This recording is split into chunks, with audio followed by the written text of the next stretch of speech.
In the traditional motion picture story, the villains are usually defeated. The ending is a happy one. I can make no such promise for the picture you're about to watch.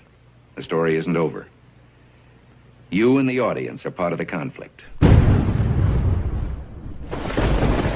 More human beings were slaughtered in the 20th century than in all previous centuries combined.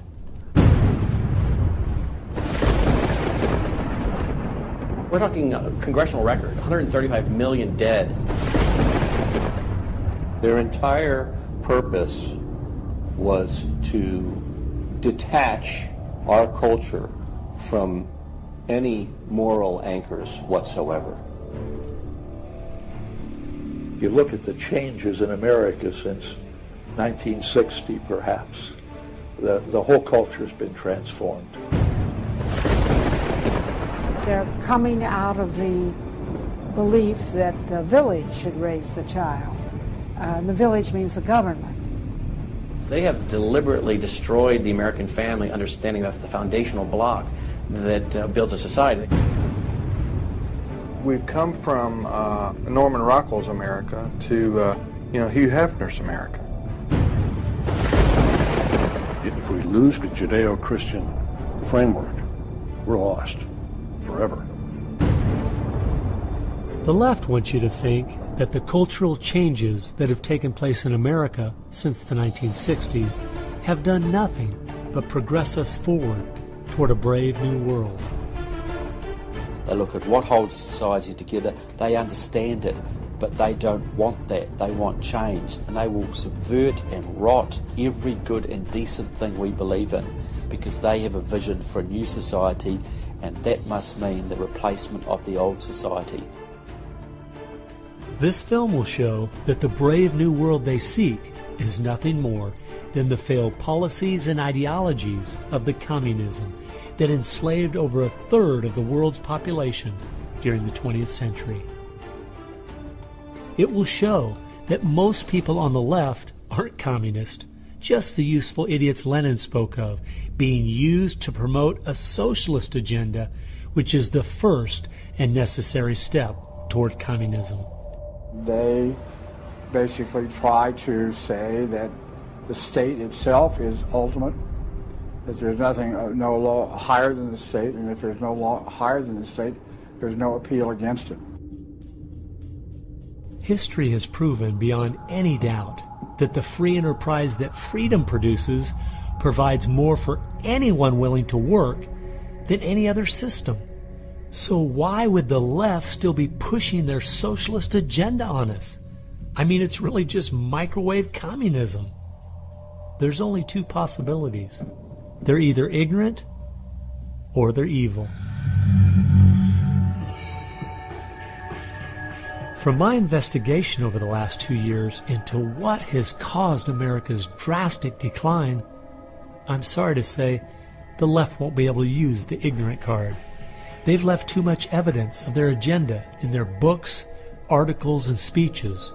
No, America has an enemy that is getting very close to accomplishing its plan of destroying the greatest country in all world history.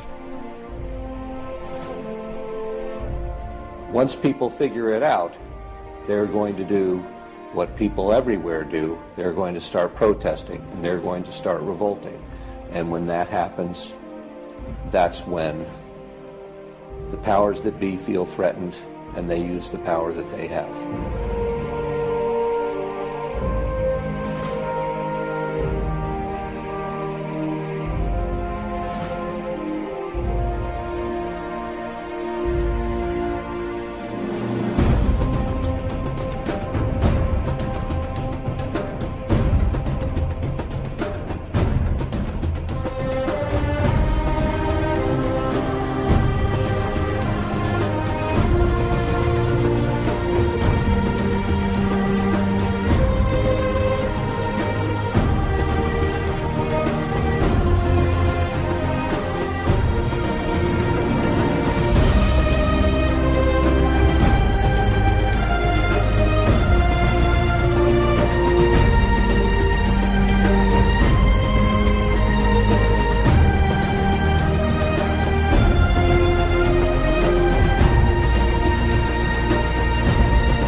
This story really begins for me back in the summer of 1992.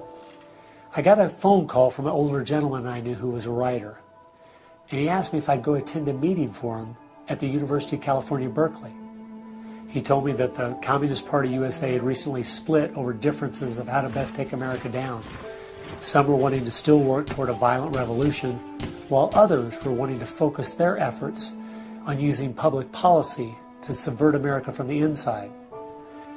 He was curious what they had to say. I mean, after all, the Berlin Wall had just come down, the Soviet Union had dissolved, and the whole world was saying communism is dead. So why were they meeting, and what were they up to? I was in graduate school at the time, and the whole idea of slipping in undercover into a communist meeting sounded pretty neat, so I decided to go. The first surprise I had was when I walked into the auditorium. I was expecting it to be filled with college radicals, but instead it was 50, 60, and 70-year-olds, grandparents, professionally dressed with briefcases, and I realized this might be a little more serious than I thought. As the weekend unfolded, I listened carefully as they outlined their plan and agenda and how they were going to infiltrate the institutions of America to influence us in the direction they wanted us to go. To destroy our families, they wanted to promote cohabitation instead of marriage. They wanted to try to get children away into government programs at the earliest age possible. And they also said they'd like to get behind the feminist movement because they felt it had been very successful in making women discontent with marriage and motherhood. To destroy business, they wanted to get behind the environmental movement. And in 1992, the environmental movement was very modest, but they thought it was the only vehicle capable of creating enough regulation and red tape to discourage business growth. And finally, to destroy our culture of religion and morality, they said, if we can get Americans to accept homosexuality, they thought it would begin to extinguish our traditional moral values Americans held. I remember thinking at the time, this plan doesn't seem very realistic. It's not something I'll need to worry about in my lifetime.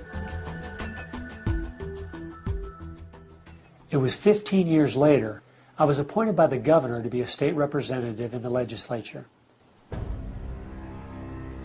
I'd only lived in my district for 2 years, so I thought it'd be a good idea if I wrote a monthly letter to the editor.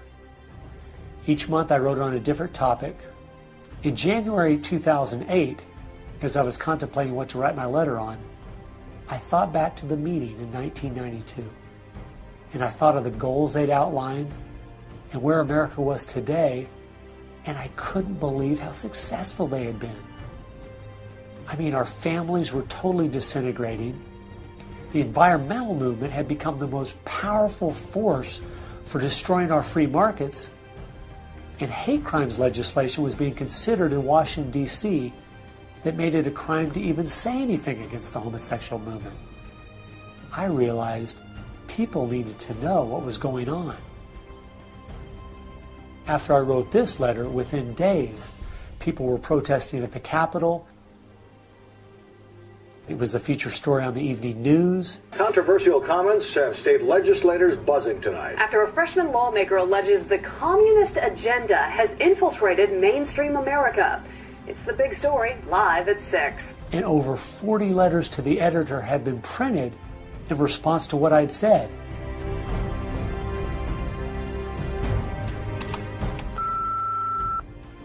Hey, I just wanted to give you support on your newspaper article. Don't let them grind you down. Bye.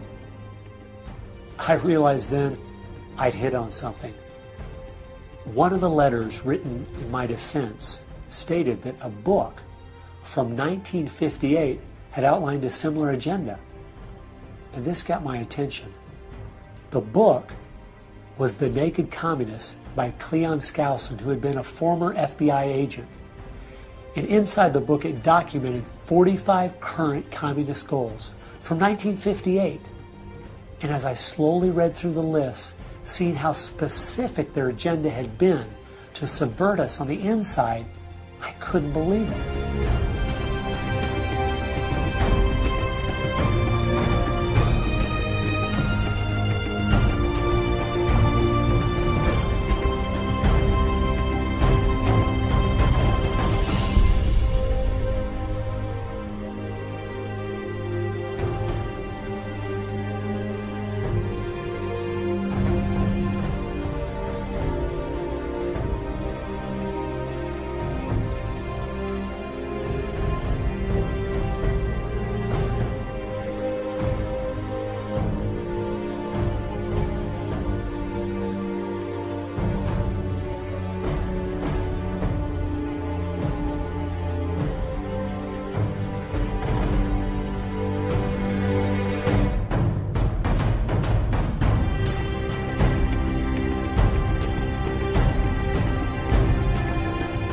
They'd accomplished almost every single one of them, and nobody seemed to be noticing. For at least the last 50 years, they'd been working actively behind the scenes, in the shadows, trying to move our people and our culture in a direction that was designed to destroy us.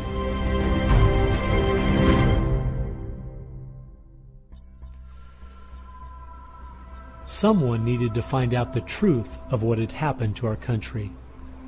Could all of these very specific goals have been accomplished by accident? Or was there something there, under the surface, intentionally rotting away America's culture? I decided to go and get the facts from some of my favorite writers and speakers around the country. These are a few of the questions I asked them.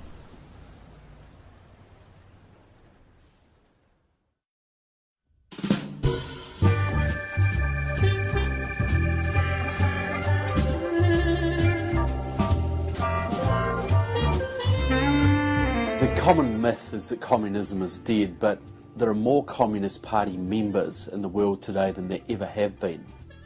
One of the things the communists are doing worldwide is not using that name. And so what we have is people with some of the same ideas masquerading in the United States under a variety of names. They're even trying to get away from the word liberal to describe them, and they're trying to call themselves progressives. If you go to the American Communist Party website, all of the programs and policies they support are progressive. So progressives are anything from a hardcore liberal to a communist to a socialist. They all call themselves progressives, and they all have broadly the same values and work together. J. Edgar Hoover is called the masters of deceit. And a good magician waves one hand in the air while he's doing his dirty work with the other hand. And while everybody's saying communism has died, they moved through much of Africa. Communism is resurgent in South Africa. Into South and Central America. Right now, 6 countries in Latin America are now communistic. We have communist China. We have Cuba, North Korea. We have Vietnam. It still dominates behind the scene in Russia. It's still very strong in Eastern Europe. It is strong in the EU. It is strong in virtually every country in the world. Whittaker Chambers said, communism succeeds because most people that promote communist causes are not communist. The useful idiots, that Lenin called them, it gives it an air of legitimacy it would never have if it was identified with communists and communism. So why has it been so easy for them to get people on the left who aren't communists to push forward their agenda? Once I looked at the political scale, it all started to make sense. On the far left, you have 100% government, and on the far right, zero government. Anarchy is no government and doesn't make sense at all. On the far left, you have socialism, communism, and Nazism, all systems that have a socialist form of government with only slight variances between them. Traditionally, Republicans were slightly to the right of center, and Democrats were slightly to the left. In recent years, though, through the radical influence of the media, Hollywood, and the multitude of Marxist professors in our universities, both parties have slid to the left, with the Democrats going so far they have openly joined hand in hand with the radicals. That's why they all work together. All the groups on the left now have the same goal, a socialist America. I thought we were over communism. I thought, okay, we won that battle. The Berlin Wall came down. Ronald Reagan won the day. We've got to look and see how he fought this, because we're fighting it again on American soil. Not hostilely attacking us like we feared in the Cold War. It is from within. And it has no opposition. None. And that's the frightening thing.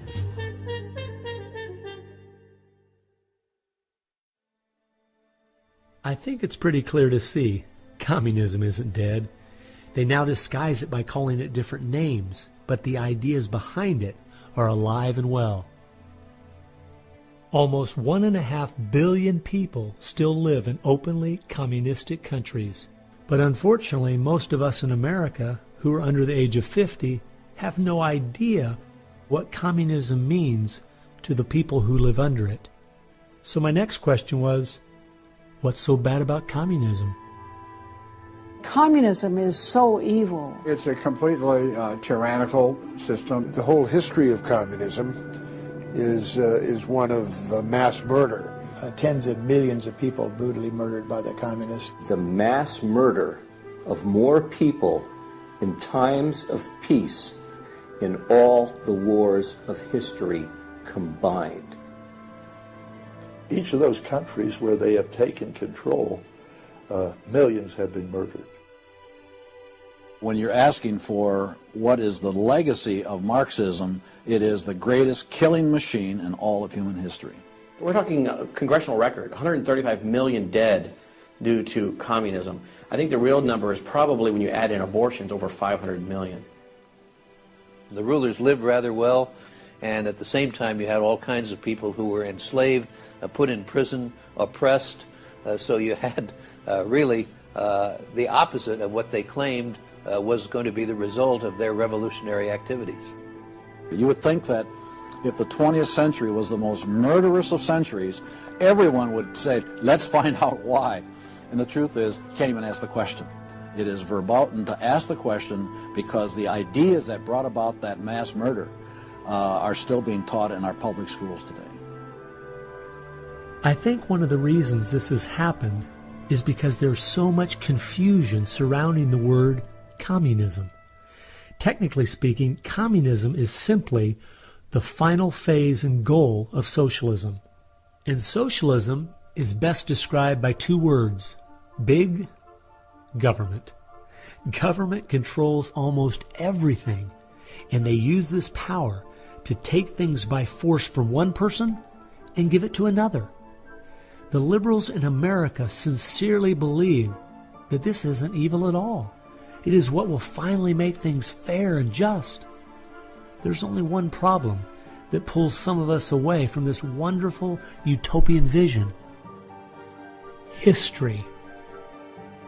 From history we see that whether it was Hitler's National Socialism or Stalin's Soviet Socialism, socialism by whatever name and in all its forms is the ultimate evil. Sooner or later, it destroys everything in its path: law, morality, family, prosperity, productivity, education, incentive, and finally life itself. The problem with socialism is that it creates the conditions for a Stalin or a Hitler to come to power.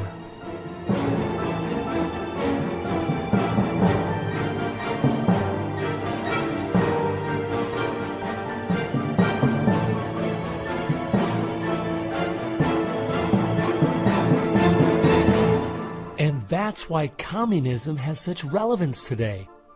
It's the final destination on the road we're traveling.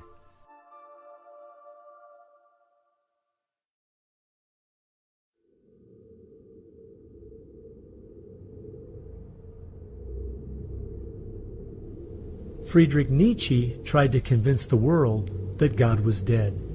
Charles Darwin tried to prove that humans are simply part of the animal kingdom. And Karl Marx realized that the philosophies of Nietzsche and Darwin would legitimize his own philosophy of communism. He knew their ideas would justify the brutality and slaughter that would be necessary to implement communism worldwide.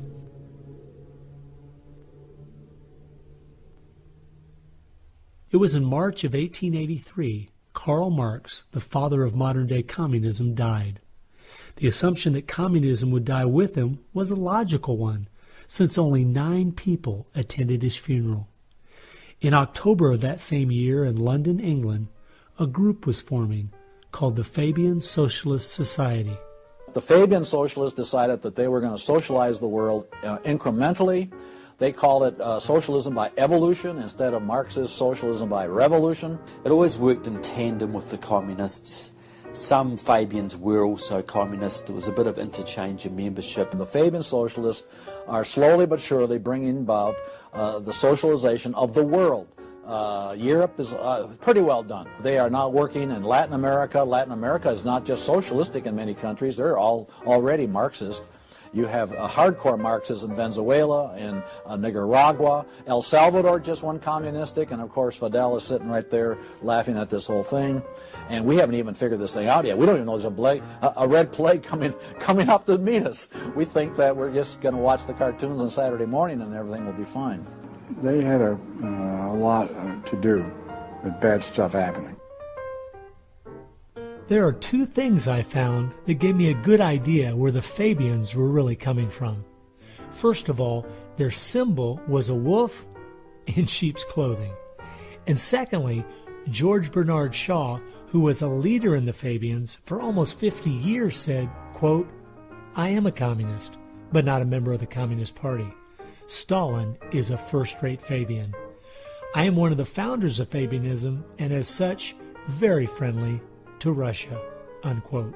Fabians eventually begat the Students for a Democratic Society, which begat the Weather Underground, which begat basically the social changes that have happened in America in the last 40 years. Many of the SDS members from the 1960s still have an incredible influence on the direction our country is heading. One is the Reverend Jim Wallace, who was president of SDS when he was a student at Michigan State University. And yet today, he is the spiritual advisor to the President of the United States. They've been friends for many years. They go back to Chicago and the Chicago politics crowd. And during the Vietnam War, he was rooting for the Viet Cong to beat the United States Army. And when they did, he just couldn't believe it. He said it was one of the happiest days in his life. And another leader in the Students for a Democratic Society and founder of the Weather Underground is William Ayers, who has been a longtime friend and neighbor of President Obama. It came out in 2009 that Obama's book, Dreams from My Father, was even written by Ayers. So the influence from the Fabian Socialist Society goes right into the White House.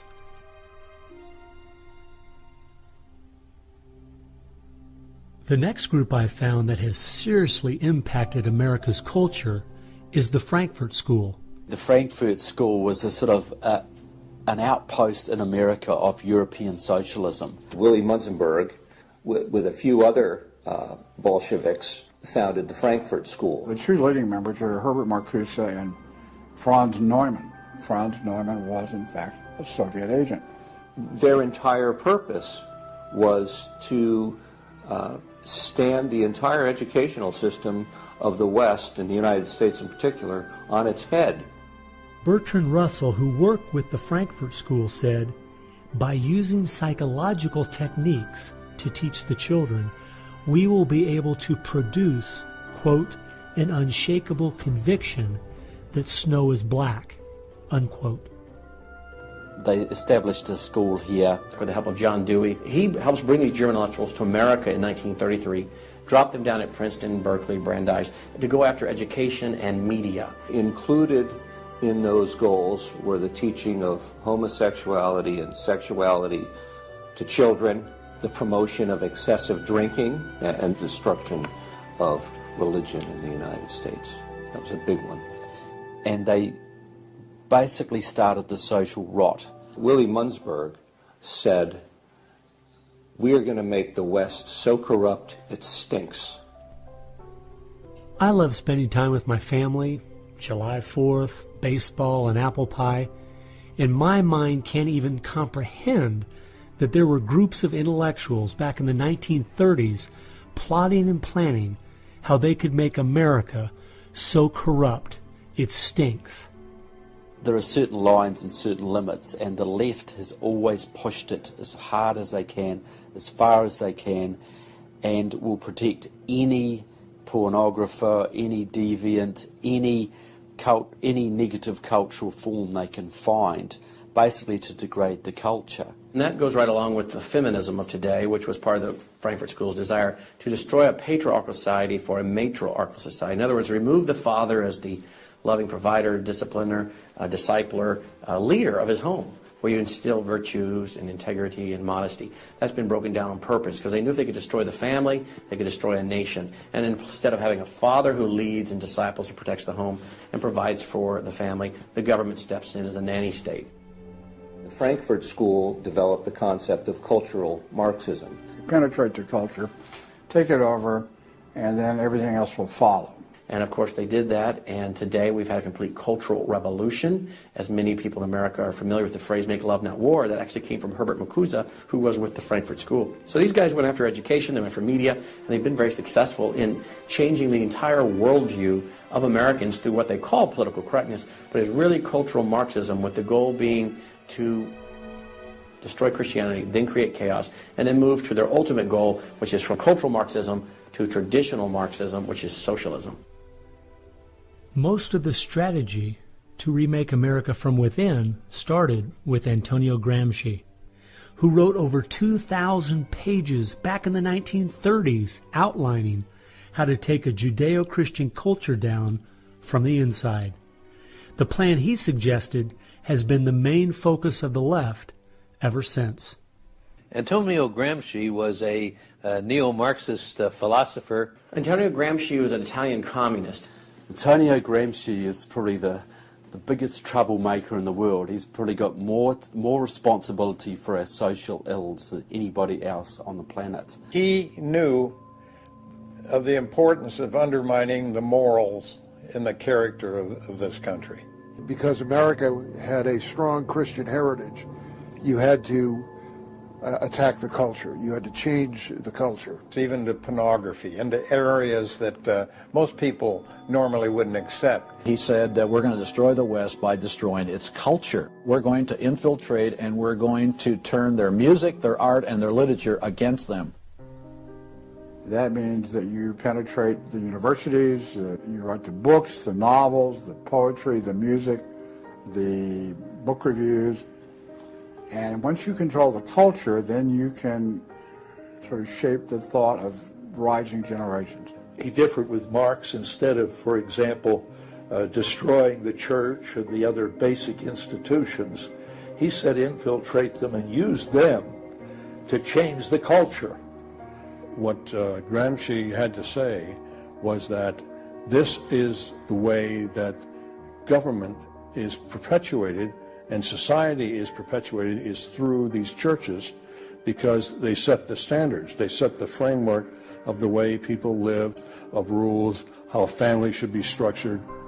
He didn't want a revolution on the streets that would be overturned by the police the next day. He wanted to change society over the long term so that we'd have a revolution without us even realizing it, basically. And the communists have been very effective in promoting their ideology in Hollywood, in the mass media. And I think he was quite right. I think that's exactly what has happened. I think that's the way it's worked. I think it's working that way now. And that's where a lot of these people come from. And that's been the big success story of communism in the last 50 years. It's the professors, it's the educationalists, it's the journalists. They are the shock troops, the Gramscian shock troops of the future. And one of Gramsci's all-star disciples, Saul Alinsky, became one of the most influential radicals of the 1960s. Well, Saul Alinsky was a prominent radical in 1930 Chicago. He worked closely with the Communist Party. He used to go down and train at the rifle range with Leon Dupre, who was later a mentor of Barack Obama. And they used to train to shoot because they knew the revolution was just around the corner. But that didn't come, so he got a bit more subtle. Well, Saul Alinsky called for a community organizer to stir things up, to create agitation. In fact, he said, you'll be accused of being an agitator, and that's exactly what you are. He wanted the haves and have-nots fighting with each other. It wasn't until I was watching an old film from World War II that I realized what the left has been doing in America to pit the poor against the rich, blacks against whites, and the young against the old, is the same tactic Hitler used to disunify Germany. You see, they knew that they were not strong enough to conquer a unified country. So they split Germany into small groups. They used prejudice as a practical weapon to cripple the nation. Remember that when you hear this kind of talk. Somebody's going to get something out of it, and it isn't going to be you. And they use the conflict as justification for more government to stop the chaos. So they create the chaos, and then they step in as a solution to the chaos. And as Francis Schaeffer said, once this chaos comes, most people will willingly give over to an authoritarianism because they don't want the chaos. His book was kind of the field manual, if you will, for these activist organizations. Which President Obama studied and taught at a workshop for 4 years in Chicago as a community organizer for ACORN.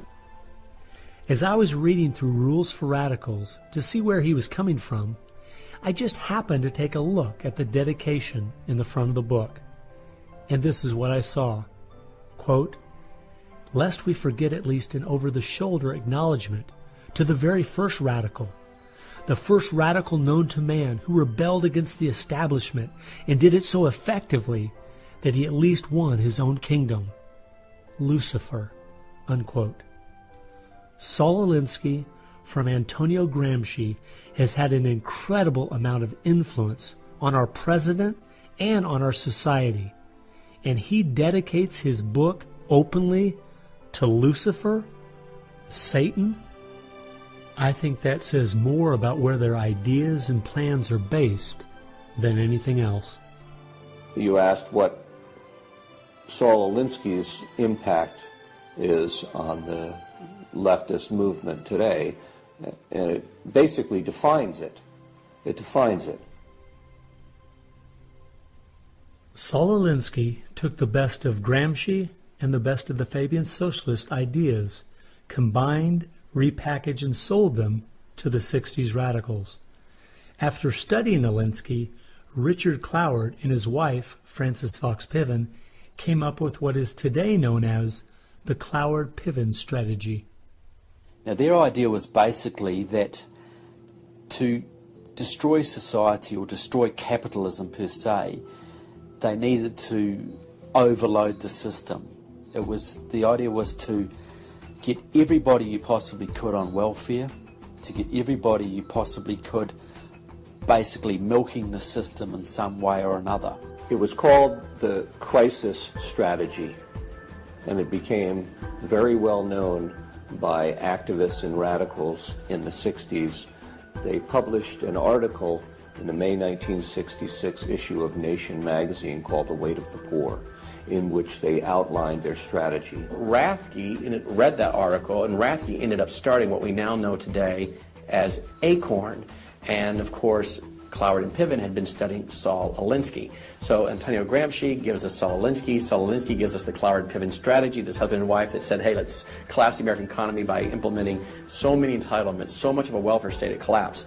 Rathke studied the Cloward-Piven strategy. He starts ACORN. And of course, ACORN gave us Obama.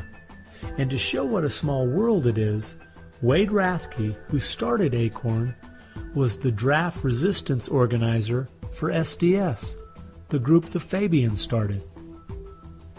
They've used that strategy ever since to expand voting rolls, to expand welfare rolls wherever they can, basically just to overload the system, to increase the tax burden on the middle class, and basically bring capitalism one step closer to destruction.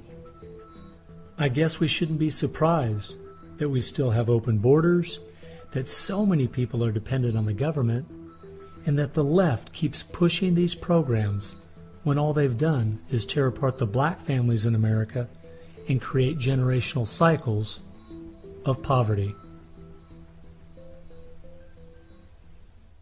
The last group that has worked alongside the Fabians and the Frankfurt School using Gramsci's approach is the Communist Party USA.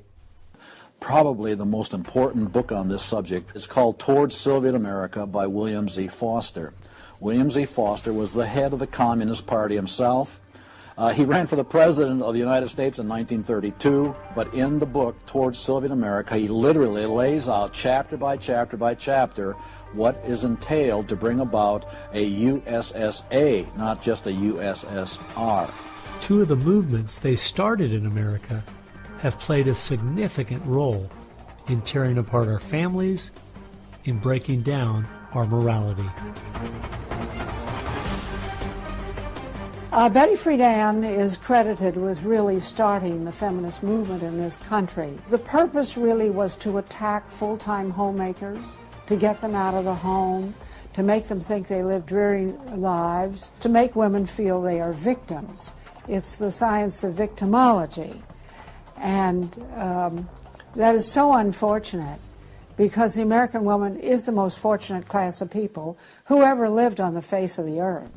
And to try to tell them that they are victims of an oppressive, unjust patriarchy is just a grievous lie. But unfortunately, they are teaching young women that and have been doing it for many years. While Betty Friedan was pushing her book, Feminine Mystique, she implied that she was coming from the point of being a frustrated housewife herself and just wanted to be a help to other women. But later in the 1990s it came out she was in fact a radical propagandist for the Communist Party and a staunch supporter of Stalin. So when she had described the American family as, quote, a comfortable concentration camp, unquote, it wasn't because of her experience at home. It was because she was just doing her part to dismantle our families. I'm a student of communism, and the communists set up various groups and various societies. Their society that they set up to promote homosexuality in this country was called the Mattachine Society. It was founded by Henry Hay, a leading member of the Communist Party. So since I was studying communism and teaching on the issue of communism, you just follow leads, and all of a sudden you realize, what is this Mattachine? I've never heard of this Mattachine Society. Well, it was Henry Hay's organization set up to infiltrate the culture of the United States to make homosexuality normal. It's always been a movement dominated by the left. It's all these so-called isms. You will find there's a communist or a socialist behind every one of them, and you'll always see their targets. It's basically the traditional family unit. The war is still against the family. If you go back to the Communist Manifesto and read Karl Marx carefully, the war is against what they called the bourgeois family, which was really the biblical family, father, mother, and child. They want to plow through marriage. They want to change the very definition and meaning of marriage, because their open door to engineering society in this utopian way is blocked by the very values of our Christian civilization that's taught through marriage. And so the left just has got to destroy the family, because if there's any one thing that will prevent the left from carrying out its agenda, it's healthy and strong nuclear families.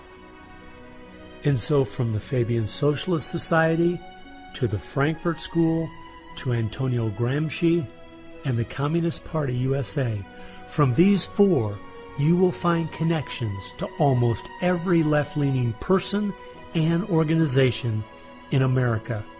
Their influence has been incredible.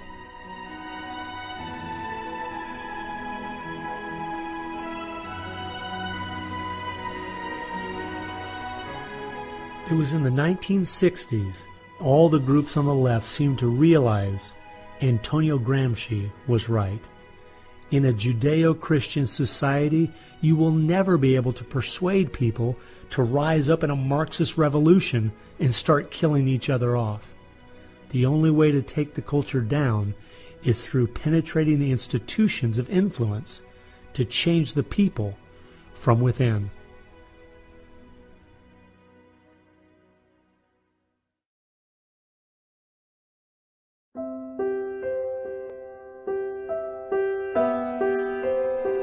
I guess the biggest surprise I had while studying these four groups was seeing that a large part of their agenda was trying to make us an immoral people.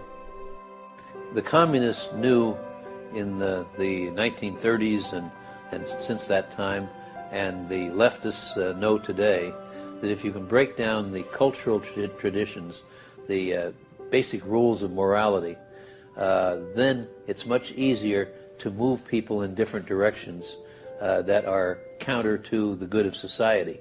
They recognize that it's all part of the same fabric.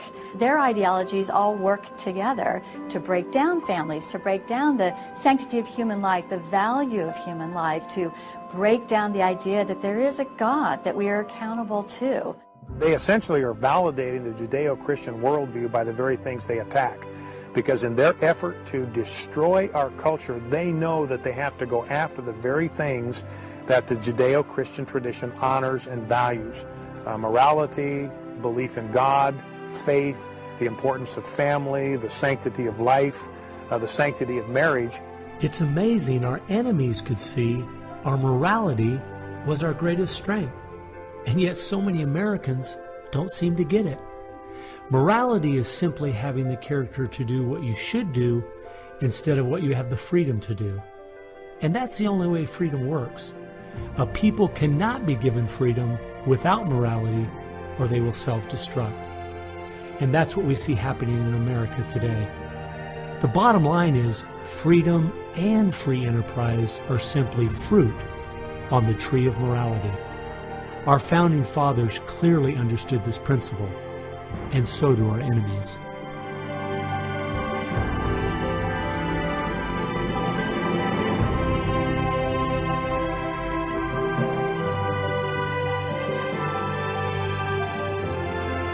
There is an important fact we need to face. If we had Ronald Reagan as president, low taxes, and a strong national defense, the ship certainly wouldn't be sinking as fast as it is now, but it would still be sinking. A booming economy doesn't take care of the major problems we face. 50% of all marriages end in divorce. 40% of all children born out of wedlock. Over 3,000 women a day aborting their babies. 19 million new cases each year of sexually transmitted diseases. Schools that teach the children everything is relative. There is no right or wrong. And the list goes on and on. I recently read in our local paper that over the last 12 months, almost 7% of all high school students in my state tried to commit suicide. Our society is falling apart, whether we want to admit it or not.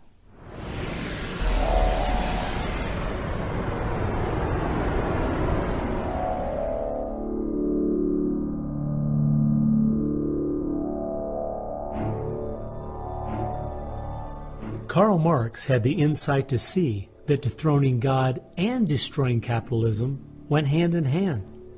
As you attempt to dethrone God by erasing the morality in a society and destroying his institutions, the family and the church, you are destroying capitalism.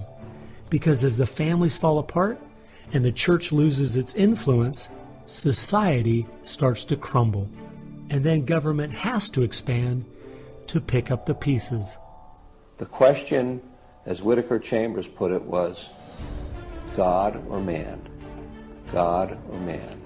Karl Marx was an atheist. Marx's philosophy was that people existed for the benefit of the state.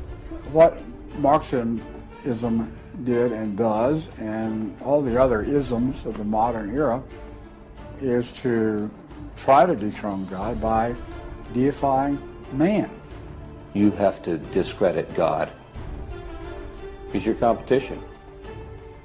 The 20th century ushered in several ideologies that sought to devalue God and elevate man. Communism, relativism, humanism, they all deny that there's a God, and they claim that by doing so they're really elevating man. But if you look at how each of those philosophies end up working out in real life, there are always some classes of human beings that don't deserve the same value or rights as anyone else. To turn it around, to believe in freedom, the way we have been raised, you have to believe that there's something precious about every human person. And of course that's from the Bible. Imago Dei, we are all created in the image of God. Therefore, every human being is entitled to respect and dignity and freedom, and that is distinctive to biblical religion. You don't find anywhere else. Almost all the ideas that have made America such a unique and great country our founding fathers got straight out of the Bible. I guess that's why the left only has a problem with one religion, biblical Christianity. They never complain about separation of church and state when it comes to Islam, Buddhism, Hinduism, or any of the other religions. In fact, a couple years ago, the Dalai Lama came to my town, and during the school day, at taxpayers' expense, thousands of our local school children were bussed in to hear him talk. I wonder if they would ever do that for someone like Billy Graham. No, they must destroy the Bible's influence in America so they can step in with big government in its place. It's an age-old question. Are we going to believe in God, or are we going to play God ourselves? Essentially, for the left, the choice that they see very clearly is people are going to depend upon God or they are going to depend upon government. They want people to depend upon government, so they have to destroy faith in God. At its core, it's a rebellion against God and God's laws. And that's what the battle is about. That's what the assault is on. That's why Christianity is a target. And that's why we saw the gulags in the Soviet Union. We saw the concentration camps in Nazi Germany. And all the ideologies that elevate man end up devaluing certain human beings. Dictators of the left, Hitler, Stalin, Mao, Castro, and all the others, always have come to power by acting like they're going to change things to make it better for the people. Yet history has shown us the devastating results that have happened every single time. There is no example in history of big government that didn't abuse its power over the people. But people who have believed in the God of the Bible and that our rights are a gift from Him to everyone have always stood up for the preciousness of every human life. You look at those who have fought for true human rights throughout the ages, and it's those that do have a strong faith in God, those who fought against slavery, and those now today who are fighting for the sanctity of human life. Like the Declaration says, we hold these truths to be self-evident, that all men are created equal. Aristotle didn't believe that. He said, no, some people are born to be slaves, and some other people are born to rule over them. And the reason that you and I know different, and it's not because we're smarter than Aristotle, he was a smart man. But we have something he didn't have. We have the Bible. And so, therefore, that's where we get these ideas. And from pagan antiquity or neo-paganism or all the modernisms, you get the opposite. After studying this topic for the last 2 years and reading literally hundreds of their books and articles and speeches, I've come to the conclusion, whether the left knows it or not, their plans and goals can all be summed up very simply. They are at war with God. A people that are moral and believe their rights come from God would not only never want what they're selling, but would also never need it. And they know that.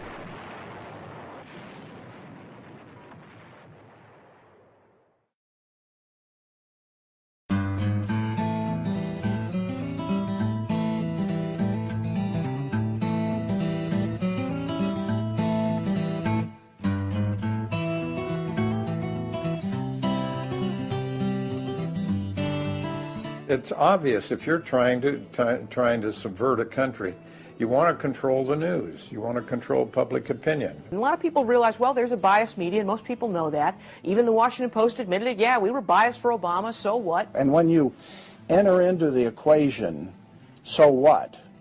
That means the biases, the opinions of the reporters enter into what is news. They decide whether you have a right to know. And it's no longer a bias. They turn from just political bias to activism. They go to the places that influence, or I should say, where they can have leverage. Generations of journalists have been trained to interpret events, interpret the news, not report the facts, interpret the news. They do not deal in facts because facts aren't effective for them. They have very few facts on their side. They've gone into and penetrated these major areas to where they can influence it in the direction they want to go. We've seen a massive shift away from old-fashioned objective news reporting to what he called interpretive reporting, what others call advocacy journalism. And it's advocacy for a cause. And as a result, we have a news media in the United States that is extremely liberal at the present time. Which was a major, major goal, to control not merely the newsprint, but the television media and Hollywood. Stalin said himself, if I could control Hollywood, I could rule the world.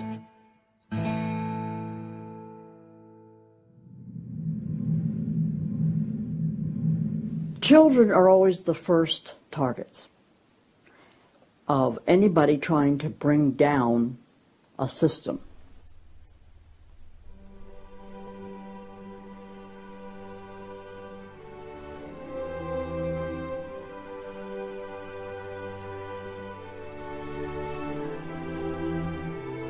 John Dewey is believed to be the most influential man in the whole area of public education. He went to Russia in 1928 to help study the Karl Marx way of education and bring it back to America. Dewey was an atheist. He was a socialist, a humanist. He was part of the Socialist Society in America, helped found that. What he believed in was that education should socialize the child to make him a willing tool of the state. It might be surprising to some that the man who is still idolized as the father of public education in America is the very man who did everything in his power to dumb down our children so that they would willingly accept his vision of a socialist America. It started with Dewey in the early 1900s. It expanded, really expanded since the 1960s. The hard left gets control of the teachers' unions and the training colleges.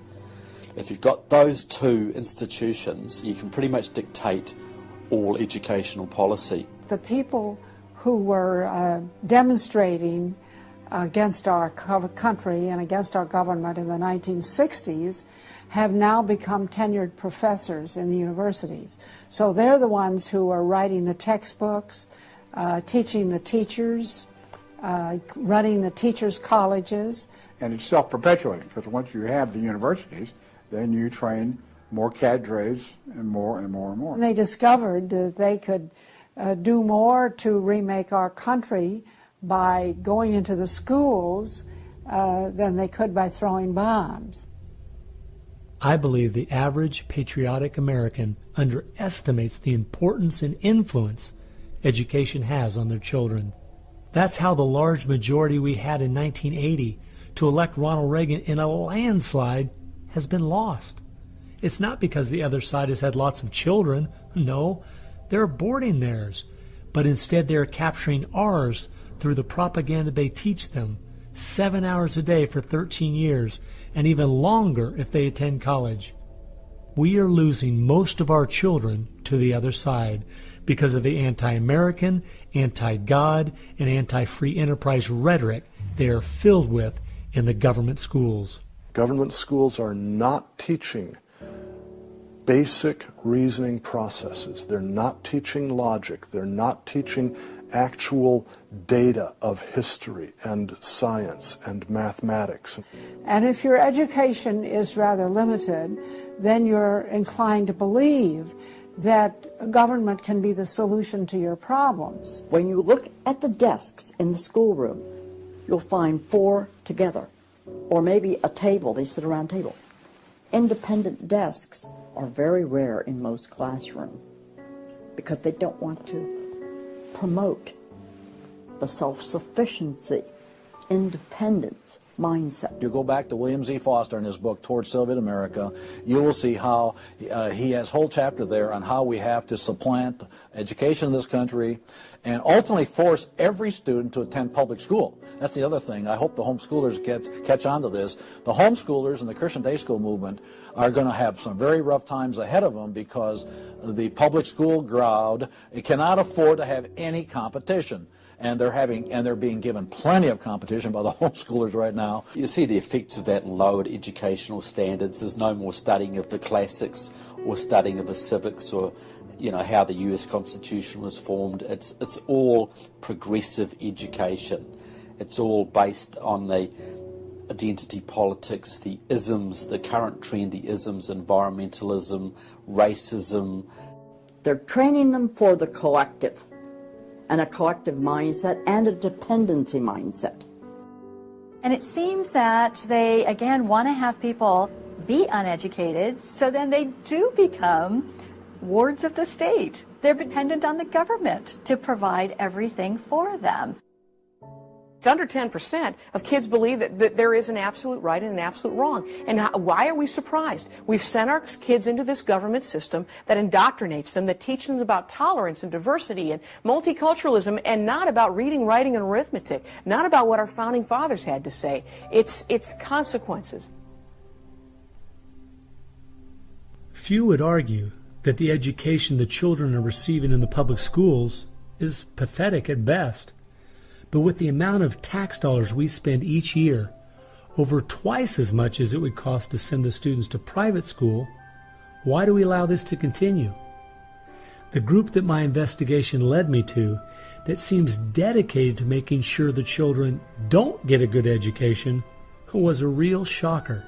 The schools are pretty much controlled by the Teachers Union, the National Education Association.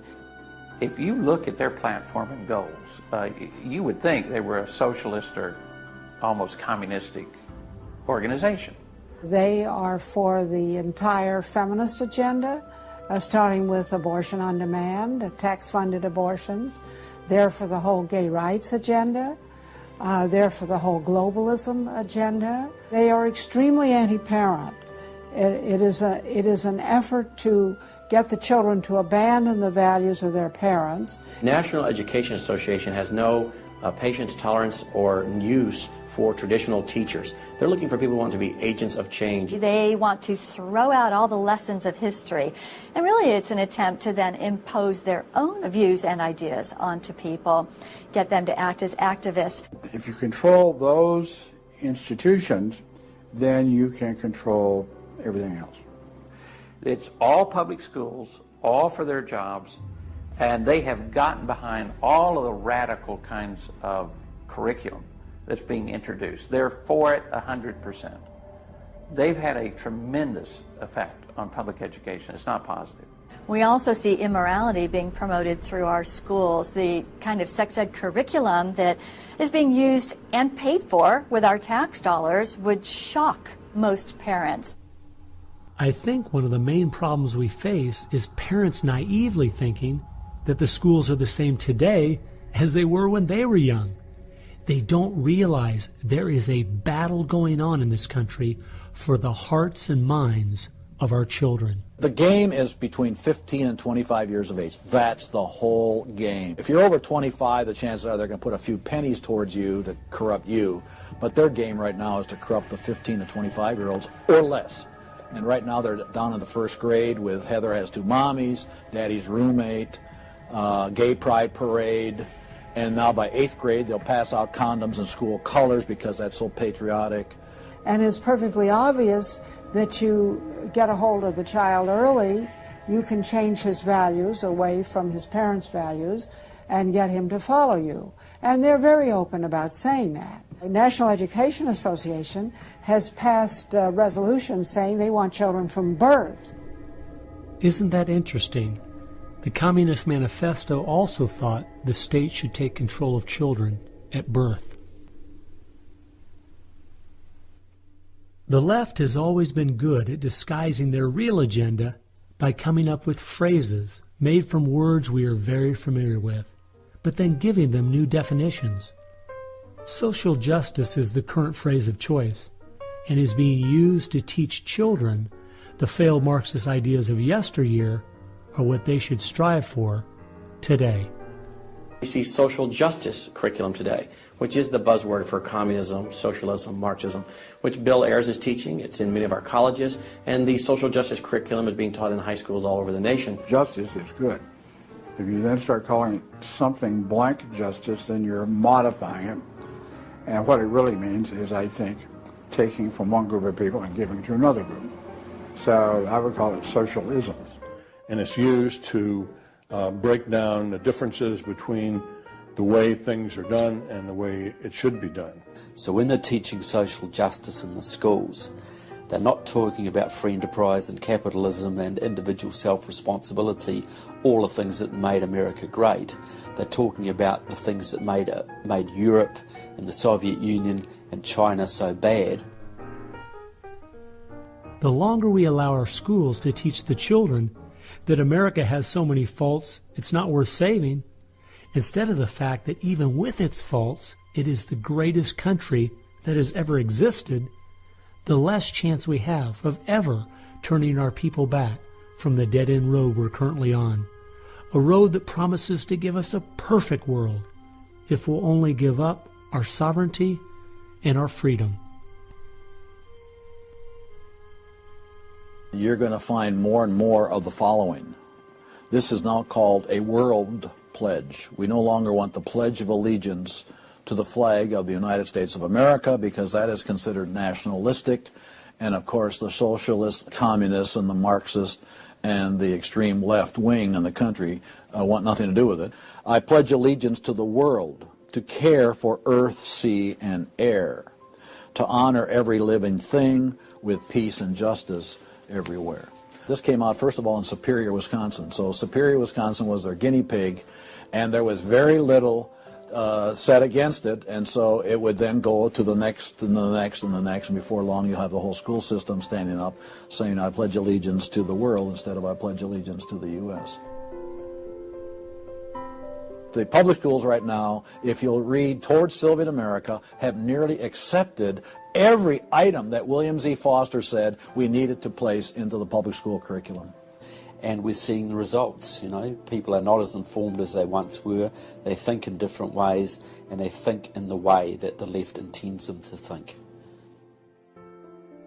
Antonio Gramsci realized that if you can take over the institutions and the culture, you will be able to use those to influence society to create the socialist man you want.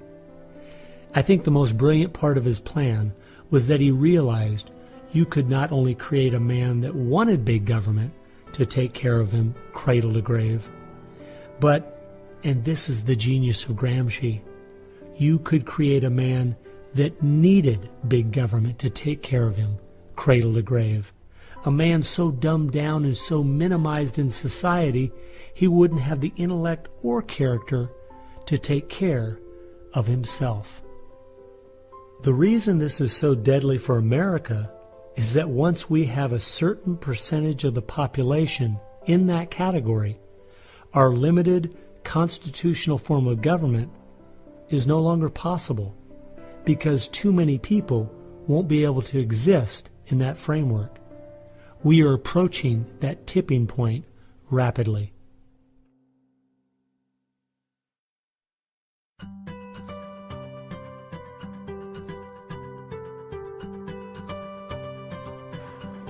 If you can persuade people that government should be in control of the distribution and use of energy, you can persuade them, or rather, you have persuaded them of the necessary and sufficient condition for government control of the most intimate aspects of our lives. One of the main thrusts of socialism these days is obviously through the environmental movement. You know, one hates to pick on Al Gore too quickly and easily, but I read the whole of his book, Earth in the Balance, Ecology and the Human Spirit, back in 1992 when it was first published. And if you know anything about the history of political philosophy, you read the last chapter in that called A Global Marshall Plan, and you understand that there is no way to implement what Al Gore was calling for in 1992 in that book except by means of totalitarian world government.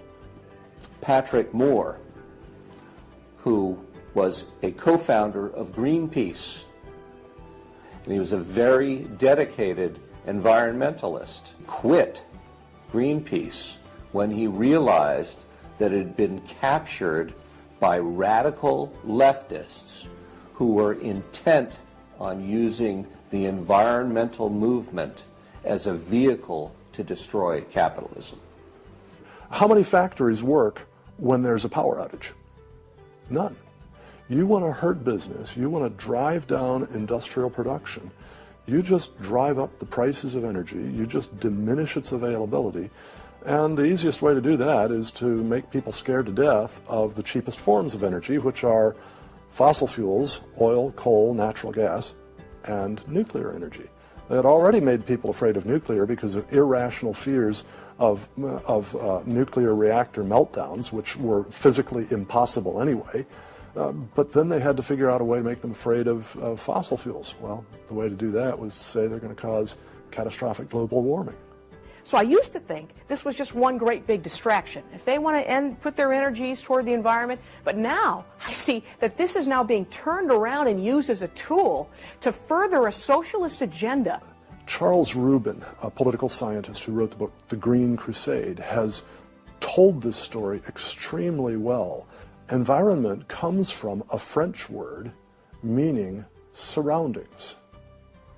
Well, now, what is surroundings? Everything around you, right? And so, as Rubin points out, environmentalism is literally everythingism. And so, if you were a socialist, committed ideologically to the notion of government having control of everything about our lives, and you saw that you were losing the contest in terms of the creation of wealth and its distribution to capitalism, you had to find some other basis on which to promote your vision of government and to pursue its implementation. Environmentalism, or everythingism, was the perfect card. In December of 2009, when the ClimateGate scandal broke open and it became public that even the leaders of the movement knew the whole global warming idea was a farce, it wasn't them just having bad data, we as Americans knew once and for all that this movement was simply part of their agenda. It's my guess that regardless of the evidence that comes out against them, they will not let this tool they have waited the last 100 years for go to waste. A tool that gives them the absolute power and control they want, but allows them to get it under the guise of saving the planet.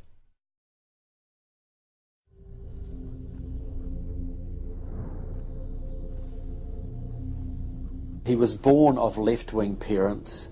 He was mentored as a young man by a Communist Party member called Frank Marshall Davis. Now, Davis joined the Communist Party in Chicago, and he was very well connected there. So young Obama eventually wound up in Chicago, and he started working with the very same people that had been working with his friend Frank Marshall Davis. All of his associations have been with people that are way left of center, hardcore left. And he's doing nothing more than what is predictable based upon that background. The nicest word for his agenda is a socialist agenda, and we could go on down the line of the other descriptors of the types of an economy and a society that he's building. It's all the things that Gramsci wanted to use for social change. Yeah, he's the epitome of the movement. If you think there's no way that so few could be so effective, consider this. When the Communist Party USA split in 1992, the group that formed was the Committees of Correspondence, and it was their meeting I attended that summer at Berkeley. As I started researching that group, I saw that many of the same people who started or have worked with the Committees of Correspondence and its sister organizations were the same people who were involved with President Obama's campaign and administration. I found file after file on Trevor Loudon's website documenting with footnotes and photographs these connections. The radical left has been so successful they have persuaded the American people to put one of their own in the White House. Socialism and Marxism go together like Mary and Mary's little lamb. The general populace knows very little about what the socialists are up to. If you're going to find socialism, you're going to find the hardcore communists right behind it. One of the main avenues has been through what they call the Congressional Progressive Caucus. 20% of the US Congress are members of this organisation. They have chairmanships of most of the major House committees and are easily the single most powerful bloc in the US Congress. And virtually all of them are tied to either Democratic Socialists of America, the Communist Party USA, or other radical organisations. We're literally at this very time watching what's transpiring and has been going on from the Fabian socialist point of view from 1883 to the present. So these guys don't give up. And they're going at a breakneck speed because they know they've got an opportunity now to change America in a way that can never be changed back. And they're going for broke. The Bolsheviks, they're just waiting in the woods, and they're just smiling like you can't believe. You just read the Communist Party USA blog, and they just can't believe their good fortune. Every time they turn around, they just can't believe this is happening. They're like me. I'm a Christian conservative, and I can't believe they've been so successful in doing this. The left has started multitudes of foundations and nonprofit organizations, many of which are using our tax dollars to grind America down.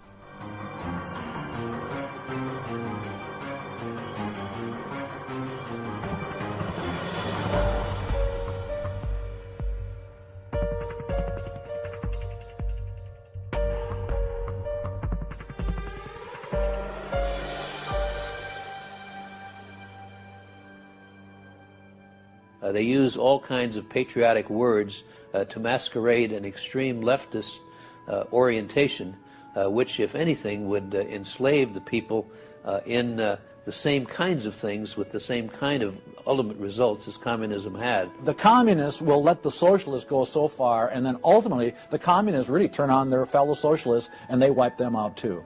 And their attitude, I think, is really probably pretty close. They figure, look, if these socialists betrayed their own country, the chances are, once we get in power, they'll betray us too. So they'll figure, let's just rub them out right now. And at a given point, you'll see in the history of communism that they've been very effective in rubbing out their fellow socialists who brought about their socialism before the Bolsheviks and the hardcore communists with a capital C took them over.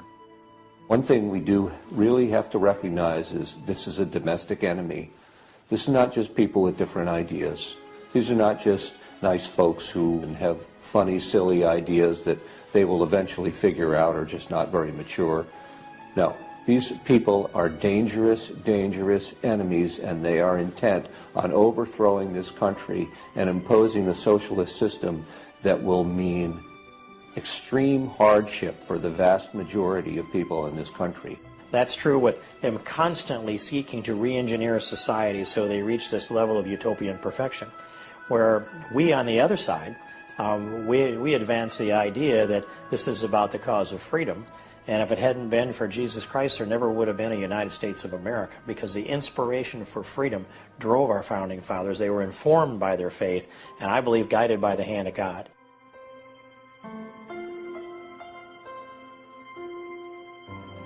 No. No. Perhaps treacherously close. It is never over until it's over. When the fat lady sings, isn't that the slogan? And when the fat lady sings, it's over. Now, she might be clearing her throat. We saw the great country of Germany in the 1920s brought to its knees. Hitler came into power and destroyed the country. We see countries like Zimbabwe in Africa, which was once a prosperous breadbasket, now just wrecked. Argentina was destroyed by the socialist Perón in the 50s. It was one of the richest countries in the world.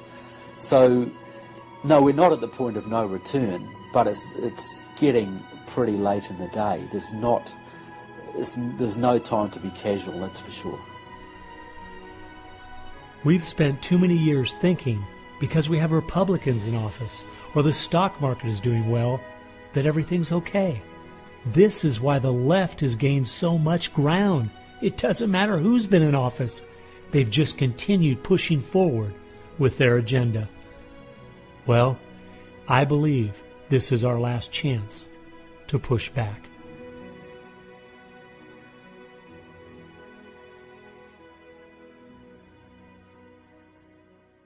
If people are looking for something to do, we have our work cut out for us. I believe one of the things that we can do that will have a profound impact in changing America is praying. Well, as soon as we get off our knees, we need to get on our feet. Become educated about what's going on in the country. Spend time reading, understand their philosophy and their goals. They have to master this documentary. They have to go over it a dozen times. It might be having a monthly movie night with family and friends, watching one of the many great documentaries out there about what is going on in our country. One of the things that I think people in the United States who believe in our country, believe in our values, can do, quite frankly, is stand up for those values, to make their views known. And there's times that you got to speak up, and you've got to call things what they are. We need to be willing to be criticized and to not be silent because of the criticism. It was Martin Luther who said, if we're faithful on all battlefronts besides, it's precisely where the battle's the hottest, then we're traitors to the cause. I like the quote by Abraham Lincoln, who said that silence makes cowards out of the best of men. And we got a lot of people that need to be speaking up right now. We have an obligation to speak the truth about the policies that are taking us 180 degrees from God's will. Expand within your church. Expand within the people you have contact. Bring them up to speed and knowledge on what's going on. We need to organize those around us by simply mobilizing the unique groups of people we are in contact with and being their source of information. We can have an extraordinary effect.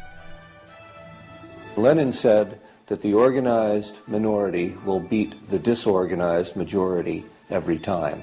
Why should we be buying products from companies that are going to fund organizations that attack our values? They need to be really smart in using the mass media. They might want to blog. Using the power of YouTube and that sort of thing to educate as many people as possible. A good YouTube video can reach millions of people. And if Susan Boyle can do it, why can't we? If you do the right kinds of things on YouTube that are creative and do them frequently, you can drive a message through society, influencing millions at almost no cost. We need to be the people who graciously but consistently make contact. And express to those folks we elected what we want them to do, and what we believe in, what we think is right. And if they don't follow those things, then we need to make efforts to get them out and get other people in that will. Pick the good ones and stick to them. Don't waste your time on people who won't stand up for their country. All the others are making contact. The people who really want to honor America need to make contact. We also need to be influencing our own families. We've got to teach our own children and grandchildren the difference between truth and error, why they believe the things they do, and the true source of America's greatness. If what we're talking about is true, the most important thing we can do is protect our young, because that is where all of this is leading. They need to get that younger generation under their belt. And more parents are going to have to say, they're just going to have to sacrifice and take responsibility for their kids' education, because that's really where it starts, to impart that belief. The Southern Baptists, we're seeing that 85% of their kids, after they get out of their home, are essentially rejecting their faith, rejecting what they were taught. And of course, I think the reason for that is because their parents didn't have a lot of influence over them. I believe the public schools are the greatest cultural influence in this country. You homeschool your kids or get them in a Christian day school. If there is any way at all, homeschool your children. Homeschoolers out-test everybody. Our children need to be taught from Scripture a properly biblical worldview. That requires time. It requires effort. It requires purpose. Our minds should be the sharpest minds in the world. We need to work within our family to educate our children on what kind of country they live in and build their faith, and then get involved. The left has been working for decades to push us away from God and His laws, and we need to be willing to sacrifice whatever it takes to turn our country back to Him.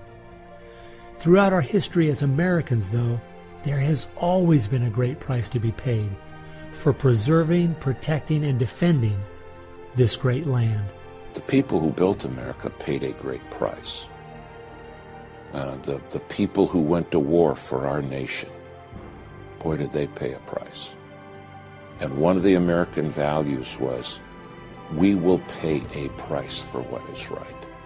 We will give of ourselves, even if it requires the giving of our lives. That was an American value. That's why it is such a heroic and honorable thing when a soldier defending us pays that price. That's like when you go to Arlington Cemetery in Washington, or the Tomb of the Unknown. You stand there and you say, this is America. We were the people who so believed in these values that it's an honor to stand for, even if it can cost you your very life. One thing I think we do need to remember, though, is that as we look at those we consider to be heroes in the past, they weren't people who just went along with the status quo.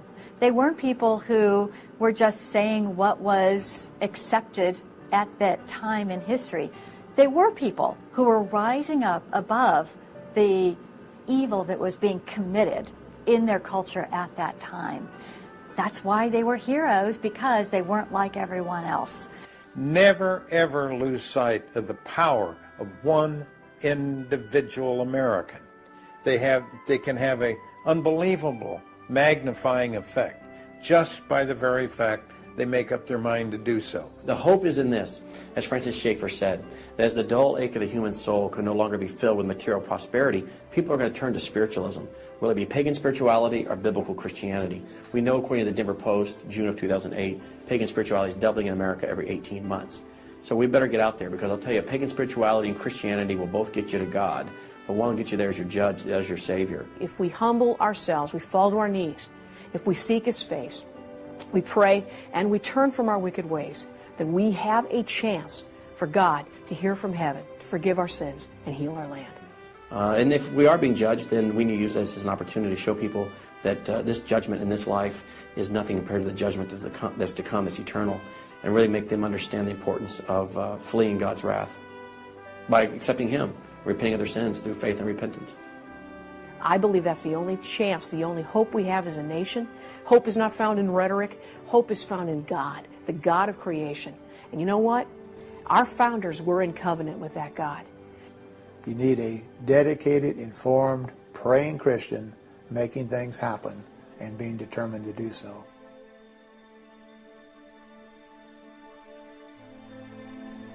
Time has only allowed me to present a fraction of what I found. The reason I called this film Agenda is because I wanted to make a clear distinction between what I was researching and all the conspiracy theories out there. The dictionary says a conspiracy is an evil plan formulated in secret by two or more persons, but an agenda is simply a list of things to be done. At every turn of my investigation, I found agendas by people and groups of the left outlining their plan in their own words. They've been doing most of this right out in the open. Some of you might be thinking, these Marxist ideas aren't the most serious threat we face. What about militant Islam, our open borders, the national debt, or even China? Well, I agree. America is facing so many serious threats right now. But the reason I believe this is the most dire is because it's destroying us on the inside. Through the political correctness and dumbing down, it's causing us to lose our ability to call evil evil and stand against it. I fear for our country. If we go along business as usual, not informed, not aware of what's going on, then the very small minority that have a plan and are great at organizing the uninformed and misguided will make sure their plan is carried out. I hope you realize it won't just be your children and grandchildren that pay the horrific price of living in the society they're trying to create. No, it will be far worse than that. Every time a civilization goes down or a country goes down militarily or economically, somebody else fills the gap. Now, if you look around the world now, it's going to be China, which is massively arming. You've got Russia, which is becoming increasingly belligerent. You've got the radical Islamic world, which works hand in glove with the Russians and the Chinese all the time. You've got a virtually red Latin America. You've got a neutral socialist Europe. So America hasn't got a lot of friends left in the world. Now, that's just not going to affect America. That's going to affect every single remaining country in the free world. Who's going to stand up to China if America doesn't? Who's going to stand up to the Russians? Is Europe going to do it? Australia, New Zealand, Canada? Not a chance. If America, and this is the point I think Americans need to comprehend, if America goes down economically, it will go down militarily. If America goes down militarily, we all go down. The free world is finished, and it will be finished for a very, very long time.